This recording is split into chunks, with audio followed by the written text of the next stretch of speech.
Hello guys, so this is the vlog of the Corolla Cross. So guys, we got a Corolla Cross hybrid. So this is the GRS variant. So buksan natin to para there's natural light. So anyway, yun. If you have a hybrid of any brand, of Honda, of even BYD plug-in hybrids, of course Toyota is known for their hybrids since the first Prius came out. And I think other cars pa, besides the Prius, diba? Because we have a lot of hybrid cars in the Philippines now, diba? We have the Altis hybrid, Corolla Cross, Yaris Cross hybrid. We have the Zenix hybrid, RAV4 hybrid. And soon, I alam ko na the LC Prado or the LC250 will have a hybrid. And also the LC300 in the future will have a hybrid. Of course, the Alphard hybrid. So maraming hybrid na yun. There's so many choices. And if you're wondering why we chose this car, okay, we were in the hunt for a SL6, so BYD Sea Lion 6, guys. We wanted the SL6, we drove it. Problem, the color we wanted, yung stone gray, wasn't available. Natin yung aircon. So hindi siya available, guys, yung stone gray. So it's either we don't get that color or we don't get the car. So that's what happened. So indeed, exactly what happened. Ang nangyari is, yun nga, when we were waiting for the SL6, guys, basically, nakita ko yung GRS na to, nasa marketplace. So basically, guys, we got this, okay, 2025 model to. We got this not brand new. Basically, it's 2025. It was purchased June of this year, June 2025, by the first owner. Okay, but he needed the money, so he sold it at, when we got it, it was 1,100 something kilometers. Na yun, 1,295 kasi ginamit na namin for a week. So yun. So binenta niya ng presyo ng G na Yaris Cross, Corolla Cross. So basically, you just check in Car Guide Philippines or the marketplace kung magkano ang brand new na G variant. That's how much we got, the GRS. Kasi guys, ang mahal nito 1.943 kapag binili mo to sa Toyota. Even though they give 150,000 cash discount now, dati nga 2 months ago 200,000, pero na yung 150. It still will cost 1.798, right? Which is, for me, should be the price of the GRS from the start. But at 1.943, if you ask me, I would not buy this car at 1.9. Masyado mahal. 1.7 siguro, pag-isipan ko kasi the SL6 is there at 1.543. Bigger car, definitely more tech. You could see even more comfortable.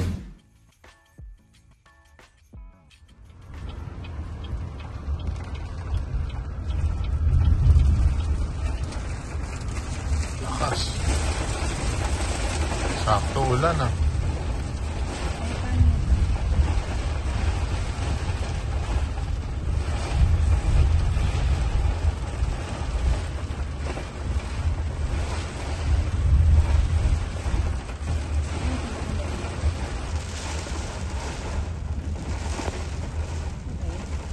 Tapos right back. Ayun, EV siya. So, Ayan, HEV na. Pag gusto ko ng gas, baba ko. Pag gusto mo mag-gas ma'am, pwede nyo HEV, ma'am. HEV yan, babe. That means both engine and battery. So now, if ganyan, I'm running on gas. Yes, hindi pa ma'am, kasi depende pa yun ma'am sa Depende on the situation, no, Ali? situation po. Saan ka, wala lang. Kahit pag sasadyain mo talaga ma'am, gusto mo i-override. Kung gusto mo lang i-override, babe. Or gusto mo lang full EV, kung mabagal ka lang, tapos city-city. And then, so hindi siya depende sa speed. Depende, yun din Yung ma'am, magiging- factor rin siya, yung speed. Madami sa factors ma'am. Magandang 360 cam nito. Malinaw talaga. Let's see. Reverse mo. Yun. Linaw nga. Linaw eh.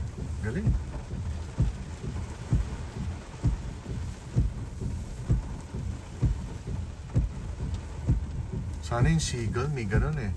Oo. Ali sa China meron eh. Oo No? nga sir. Oh, yung kasi Saan mas malaki yung screen? yung labas ito sir, yung parang low spec. Oo. Kailangan, check ko lang. Teka. Parting pa lang. Gusto talaga sir, white. Ako white ang gusto talaga. Reserve mo na.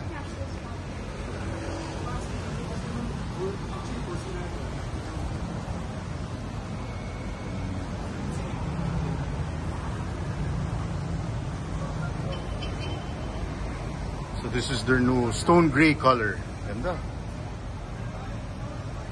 Of course, it's Sea Lion 5.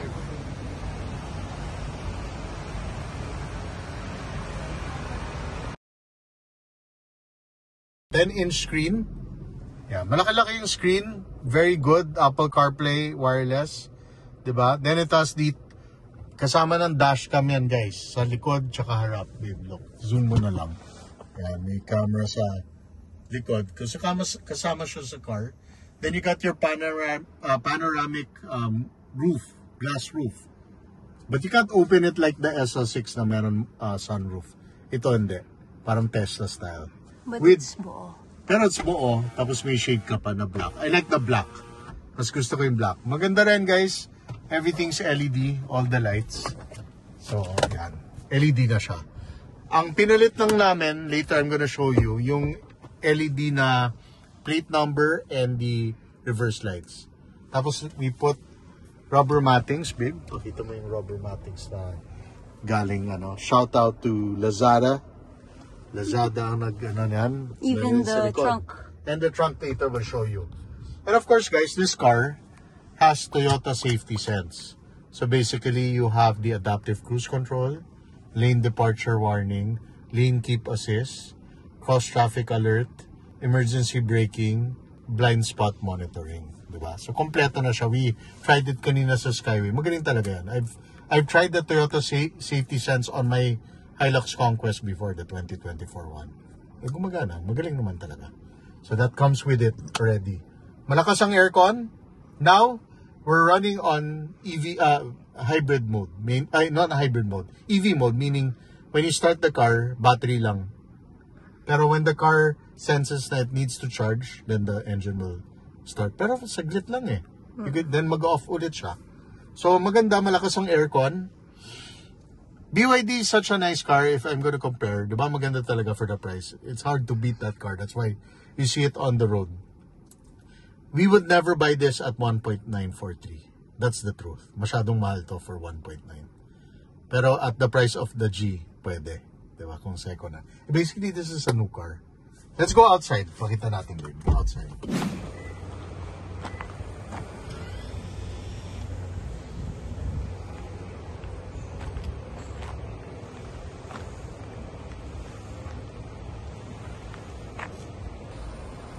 Guys, sobrang tahimik. Pag hybrid, no, galing. When you start the car, if you're not used to hybrid cars or EV cars, but this one, of course, has an engine, but it starts kapag the car needs charging, when the battery needs charging. Now, it's so quiet. Quick motor, coolant for the engine. Dalawa yan. Okay? Of course, your battery, brake fluid. Wala na tong power steering fluid kasi ESP na to, guys. Right? So that's the engine. So it's 122 horsepower, 142 Nm torque for this car. Balik natin.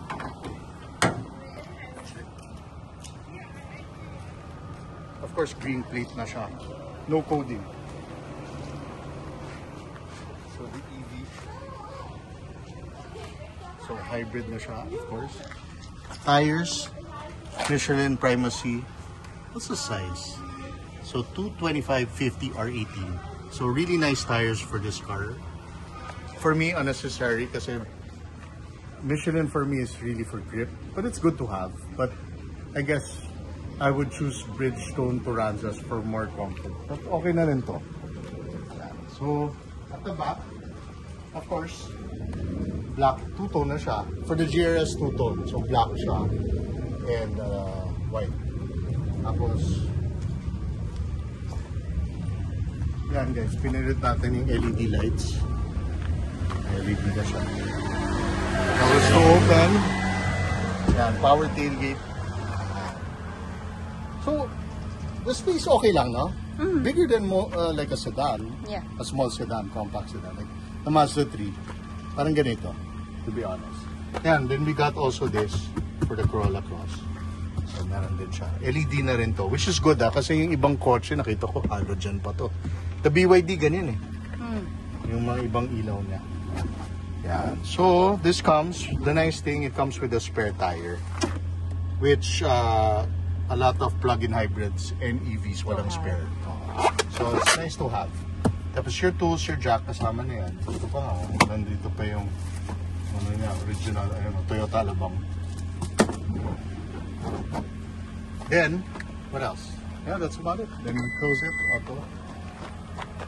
Of course, it comes in pearl white, guys. Sa GRS, there's only 2 colors. So, white and the red.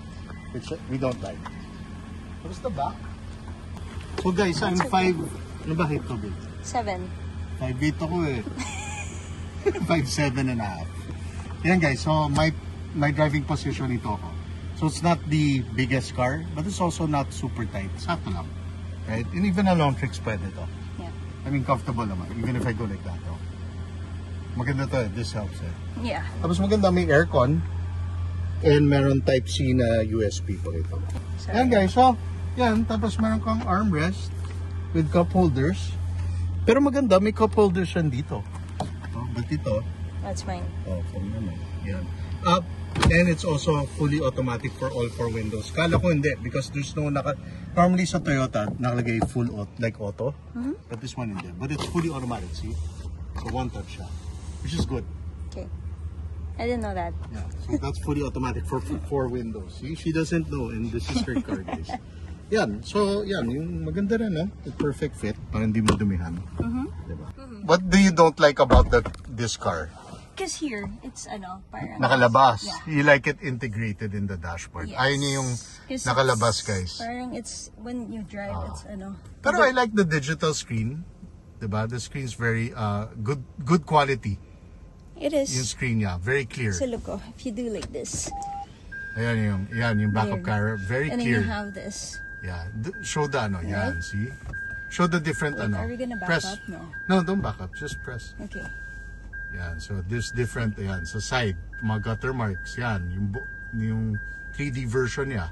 But we do this. It's very good, yeah. Yun, tapos of course you have wireless charging and auto hold here. Where's the auto? Yeah. Auto hold and automatic, what's it, handbrake. Yeah. Tapos, yeah, I mean, it's a... Then we can close. Of course, yan. Close mo na, babe.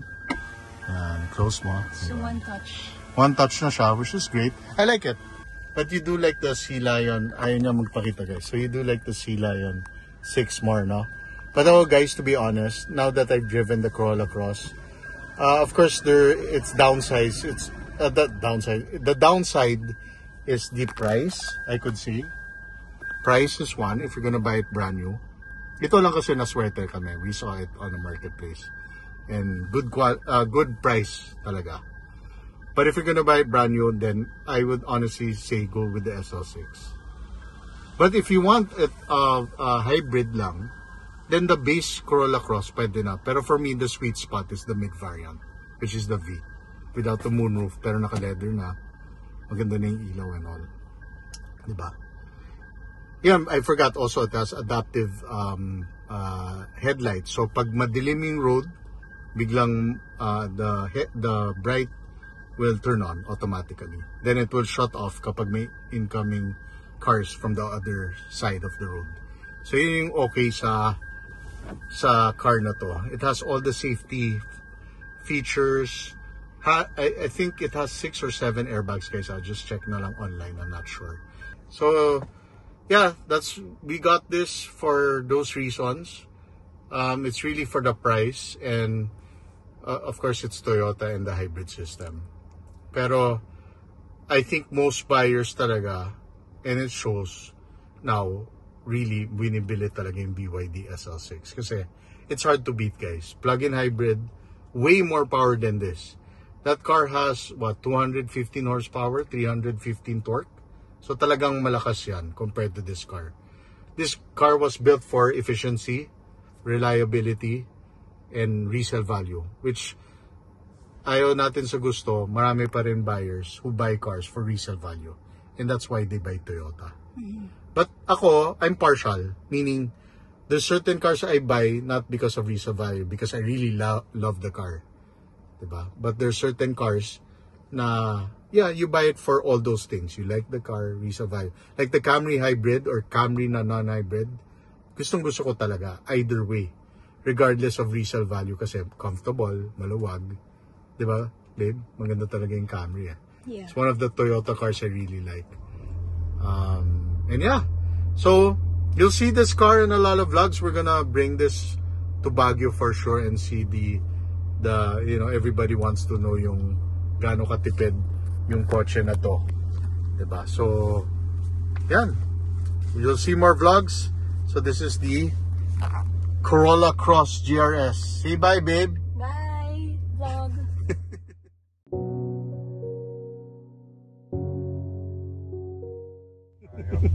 You both play, ah? Both yet. I'm just Ayos, start. Are you Trying to start. starting? Okay. Vlog na tayo. Kasi, actually, I have a video of this car ready. I didn't publish it eh. Kasi yun nga, we decided to sell. Yeah. So, sabi ko, okay lang. Di publish ko pa rin. Sayang yun. Yung nakita akong vlog mo, yung Hilux sa labas, yung J. Nice. Bye-bye, Corolla Cross. That's nice. Thanks, guys, ha. Alright. Thank you. Thank you. All the way from Angeles. You guys live there, no? Yeah. We should visit us. Sabi when we're in Clark, we'll, ano. Let us know. He has a coffee shop, eh. Oh, yeah? Yeah. What's your coffee shop, pala? What's the name? It's Lulu Coffee. Lulu We're Coffee. branded to Atlas Coffee. Okay, there you go. Lulu Coffee. In your gas station. Gas no? station. Yeah. Local local. beans and stuff. All local. Beans is, I think, from other countries yata, imported yata. Okay. Pero Yeah. basta, quality We'll is visit good. you guys. Let us know if you're there. Okay. Yeah. Thank you. Thank you. Drive safe, ha? Thanks, Alan. Thank you so much. Ingat. Yeah. See you guys. Ingat, ha? Drive safe, ha? Ingat. Bye. Enjoy the car. Hope your mom likes it. Yeah. Thank you. I'm gonna ask my mom if she Bye-bye. knows your mom. But for this, ha, kahit 91 octane pwede pag hybrid kasi hindi naman siya turbocharged, eh. Akala ko stick sila sa 90. Hindi sila maselan. Hindi, pag turbocharged, 95. Pero pag mga, 91 is okay. Mazda's 91, eh. Yeah. Civic maselan eh. Maselan. For 95 minimum eh. Okay. Okay, guys. Ingat, ingat. See you. Take care. Thanks, guys. I'll see the cargo. Drive safe, guys. Bye-bye. Thank you. Ingat.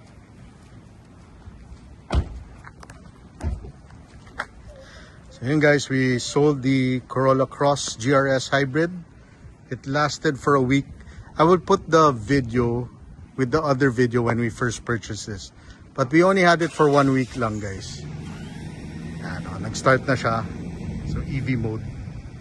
Yan. So they're from Pampanga, guys, and they're gonna bring 2 of the cars. This one was purchased for the mom para meron siya magamit na crossover na matipid and coding exempt. So yun. So sold na. See you Corolla Cross. Bye-bye.